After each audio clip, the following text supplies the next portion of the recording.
ทุกคนตอนนี้อัปเดตพื้นของน้ำครับสร้างเป็นปูเรียบร้อยเลยเนาะแต่พื้นทุกคนมายังพามันต่อมาใหม่เนาะมือนี้ได้ซ้ำนี้ก่อน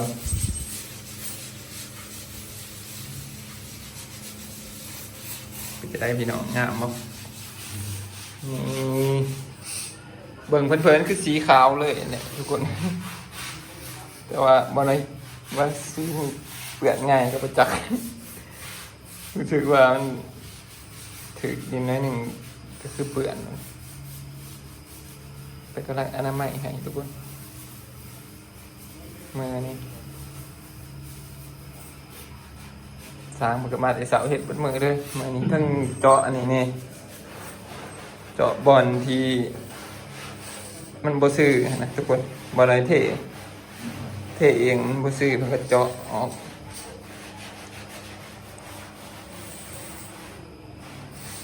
งามพี่น้องมันมืออื่นเป็นสิมาต่อใหม่เนาะมืออื่นนี่ต่อห้องนอนเนาะมืออื่นต่อห้องนอนทุกคนแล้วก็มืออื่นนี่ให้สร้างผาเพิ่นมาต่อตัวนี้ห้องน้ำกับห้องครัวนะมันคือว่าภารกิจเพิ่นแต่เอาไป1 มื้อ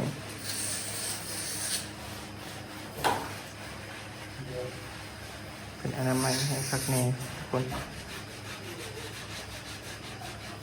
ปูห้องน้ำนี่ยากแน่นอนยากกว่าห้องนอนเลยเนาะ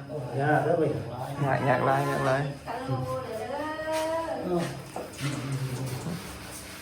เป็นจังได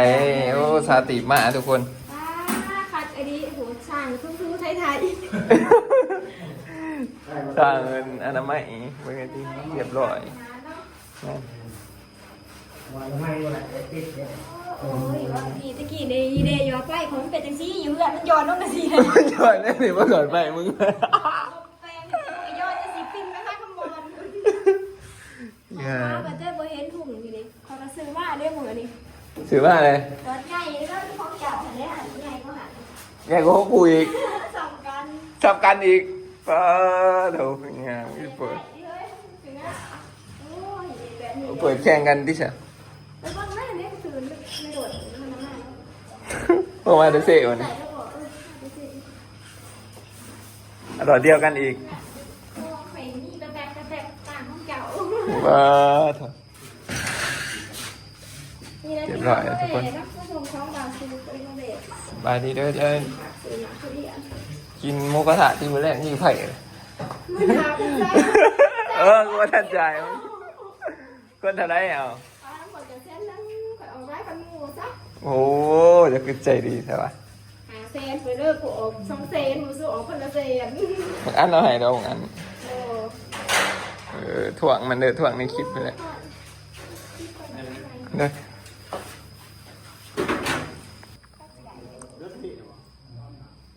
มาทุกคนอัปเดตตอนแรกเอาเนาะตอนนี้จะงงเลยให้เด็กกัน4:23 นาทีเนาะทุกคนตอนนี้สร้างเพิ่นนั้นสร้างเพดานเพิ่นคัดเลยก็ทาสีเรียบร้อยเนาะลงสีหอมที่2ทุกคนเป็นจะไดงามขึ้นมาบ่ทุกคนปาดโถบานเป็นเห็ดแนวนี้นี่ดอกฝาเขาเดิมงามแล้วพี่น้องบ้านเลยสร้างเป็นทาสีหอมที่2เลยเรียบร้อยนี่งามบ่พี่น้องบ่ได้จะบ่ใส่ขอบเด้อบ่ใส่อันบัวบ่เขาจะเอิ้น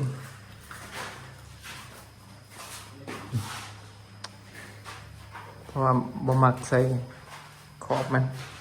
เฮ็ดแบบเรียบๆไปเลยนะทุกคนเรียบๆติดกับผ้าเลย อย่างมันก็เวลาเราเปิดแอร์เปิดยังมันก็สีบ่หัวนะทุกคนนี่ขอบ ติดกับมันพาเหือนเลยยังสีลงอีกรอบที่3หน่อยๆนะอันนี้รอบ2ทุกคนเป็นทาสีงามบานนี่งามเลยพี่น้องเอ้ยจะได้บรรยากาศเบื้องที่ข้างนั้นก็สิเป็นทุ่งหน้าเนาะวิวหลังกระจกมันเห็นเขาเคี้ยวเลยพี่น้องคันมายามให้ยามหน้าในป้าโตเนี่ยกลับไป เป็นทุ่งนาเขียวๆเลยงามบ้านนี้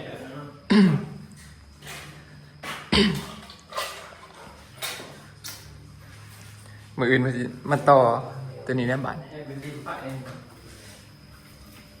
ต่อห้องน้ำห้องครัว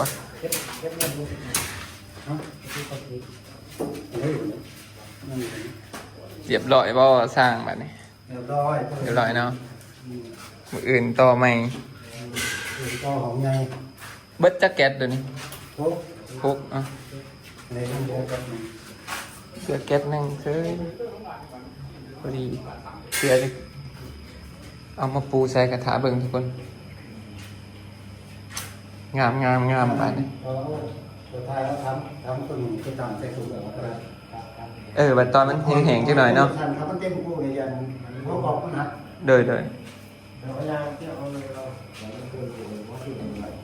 ว้าวตัวมันก็สองใจมันที่กลัวว่าใช้ทำมันแห้งมันเองนะน้ำห้องหน่อยเลยทุกคน ซ้ำมันเอาฉันแรงเอาปิดกอกใบก็ได้ที่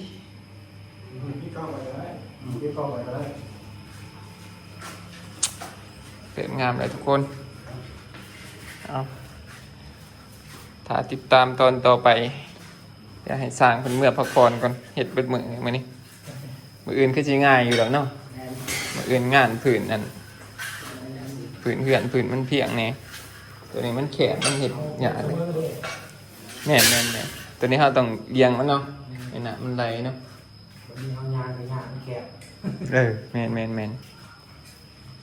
อุ่นกันแล้วเนี่ยอุ่นแล้วไปทุกคน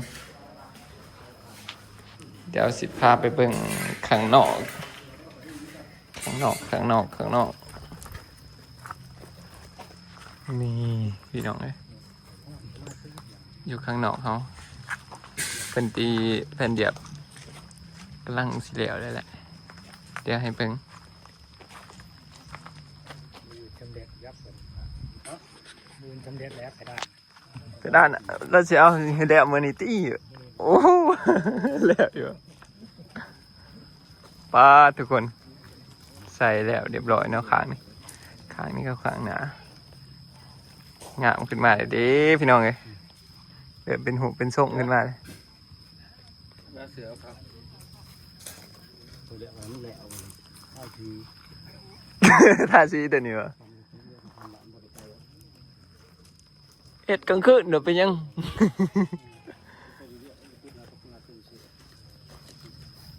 มืออื่นบ่มือหื้อบ่มือหื้อเนาะ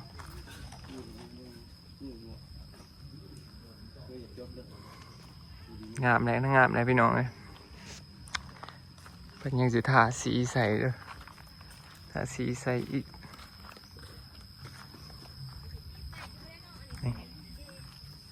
เดี๋ยวมาแรงเขาสิถ่ายบรรยากาศ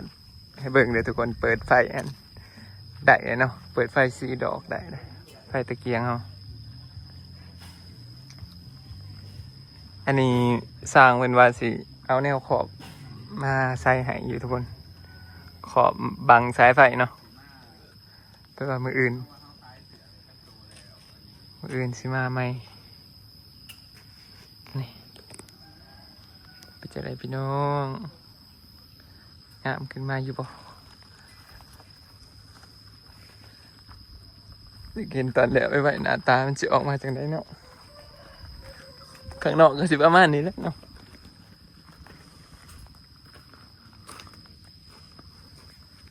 ไก่ได้ละ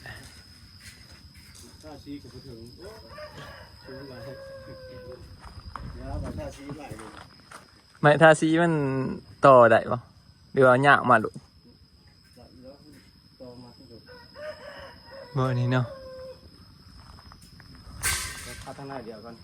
หาวิธีมา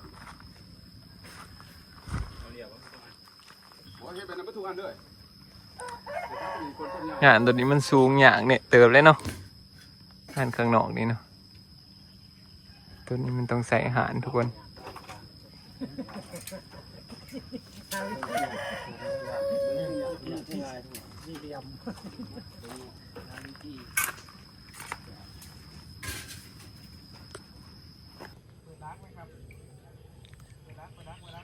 ตกแรงมากเลยทุกคน ตอนนี้ก็5:30เนี่ยนะ5:30บรรยากาศนั้นมาแดดส่วงแหล่งส่วงเพลนนะทุกคน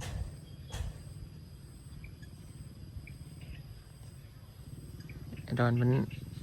ไปเลาะเบิ่งเขาบ้านผู้เอ๋ว่าตึนเพราะ กินคุย มันกำลังกินพุยมานี่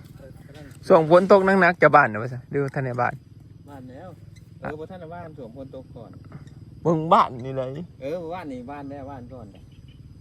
ฝนตกมันบ่อันนี้บ่เป็นหยังทีนะ บ่มันซุ่มนี่หน้าซุ่มไรหน้ามันไหลลงมามันขางอยู่ให้นี่ก้อนนี่ นี่1 2 3 4ให้แบบมันเป็นให้เก็บหนามเด้ซุ่ม มันตกมันบ่ทันได้หล่นขั้นไปสั่งเพราะมันตกแห้งอีนี้ที่หล่นผมแล้วจนไปหอดหัวหน้า เมื่อคืนนี่ว่าฝนตกจังซี่มื้อวานนี่เนาะ ว่านี่ เมื่อคืนนี่บ่ได้ตกบ่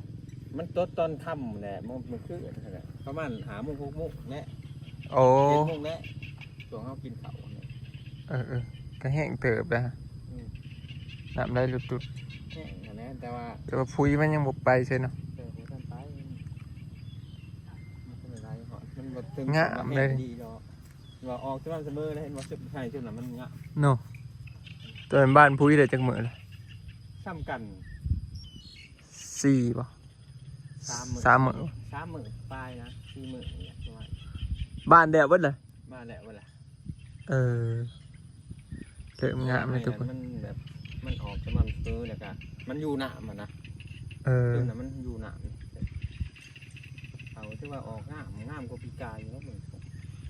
หยามันก็บ่ขึ้นเนาะ ออกสม่ำเสมอ ยาขายาช่วงนี้บ่มันตายมาเนี่ย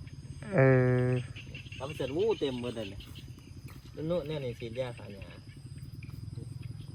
ตัวซุ่มได้มันลุบกับบ่สีดเนาะ ช่วงไรมันมีหนามคือเนี่ยนะเขาหนามค้างหนามไปเลยก็คือที่จริงก็อยากฉีดเนี่ยแต่ว่ายาขายามันเบิดมันเดือนปีกายก็เรื่องมาฉีดทุ่มแถวนู้นนี่ขึ้นยังฉีดนี่ว่าเกิดแล้วนี่ มันทางน้ำได้เนาะ มันฝนตกลงมาพอดีเด้ฟังใหม่อย่างไร2-3 มื้อมันก็เพื่ออันนี้เด้งพูดกับไปมันก็เขามันก็ปกคุ้มมันปกคุ้มริมมันนี่มันจะข้างแน่นั่นนึงบ้านแต่ว่าปีเด้มันไม่อยากออกแน่เลยกันง่วงขั้วกินแน่ให้เอามา เพื่อกินแต่หัวปีเนาะ หากกันว่ามันใช่มันงามดีโอ้มันแตกกอออกมาแต่งามเลยให้ มันมีน้ำหนักดีแต่มันห่าง มันหา พี่น้องเลยสร้างเพิ่นว่าสิเด้งให้มันแล้วเด้อมื้อนี้แล้วแต่ข้างนอกข้างในแล้วบ่อยากหรอกเป็นเห็นเบิ่งเขาไอ้ดอนกำลังบานพุยทุกคน3 มื้อเด็ดงามเนี่ยบ่มีบอล3เลยพี่น้องออกงามคักเนาะบ่ต้องได้3บ่ต้องได้3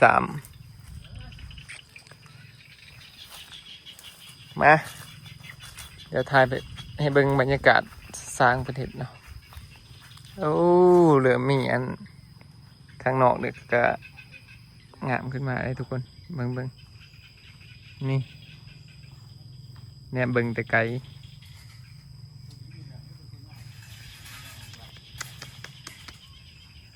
เริ่มมันเป็นหุบเป็นทรงสวยงามขึ้นมาเลยเนาะ เอาไก่แล้วพี่น้องเอ้ยไก่เป็นความจริงแล้วแหละ บ้านสวนเฮานี่เพิ่นมุ่งแล้วเพิ่นกระทาสีนำเนาะทาสีมันจังงามขึ้นเนาะคันบ่ทาสีเนี่ยมันสิเป็นแหล่ๆเลย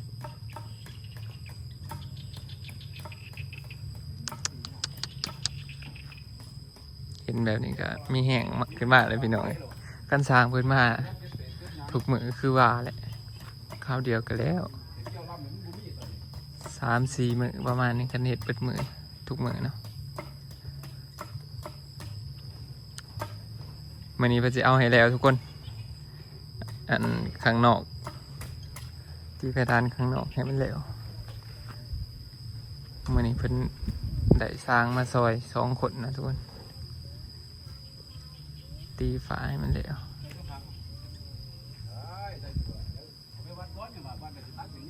เอ็ดจนคำได้มันลังหลานครับลังหลานบ่น้อยยืมมาแต่พุ่นน่ะยืมพอสาตีมานะของเอื่อยไปนี่แหละขั้นแล้วนี่ก็พอดีสิเอาของเมื่อทรงก็จะให้มันได้เอาเนาะ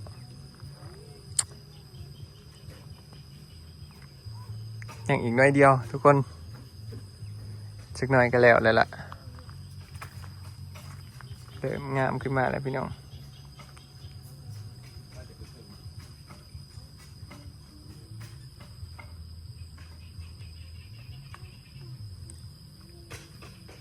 เดี๋ยวคลิปนี้เอาไว้สำหรับเด้อพี่น้องถ้าเบิ่งตอนแล้วแหละสีแรงๆเดี๋ยวสิอัปเดตให้เบิ่งอีกไหมส่วนคำเดี๋ยวให้เบิ่งตัวนี้กันเราทาสีรอบ3แล้วเลยตีนี่พี่น้อง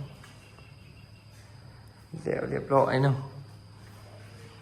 ตัวนี้คือคัดเรียบร้อยทาสีคือจบแล้วเนาะพี่น้องมืออื่นให้สร้างมันติดดอดไฟก็ถือว่าใส่ได้แล้วเนาะเพิ่นทาสีประมาณ3 รอบทุกคนเป็นอะไรพี่น้องงามเลยบ่งามเลยเนาะงามเลยพี่น้องเลยฝาเฮา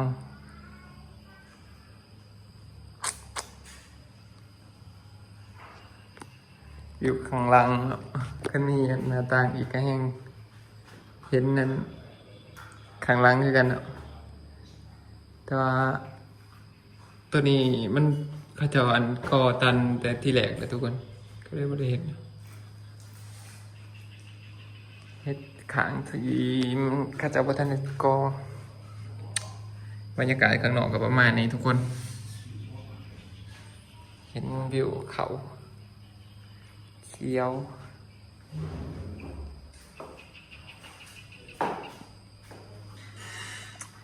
เดี๋ยวคลิปนี้เอาไว้ซ้ำนี้เด้อพี่น้องพอกันไหมคลิปหน้าบ๊ายบาย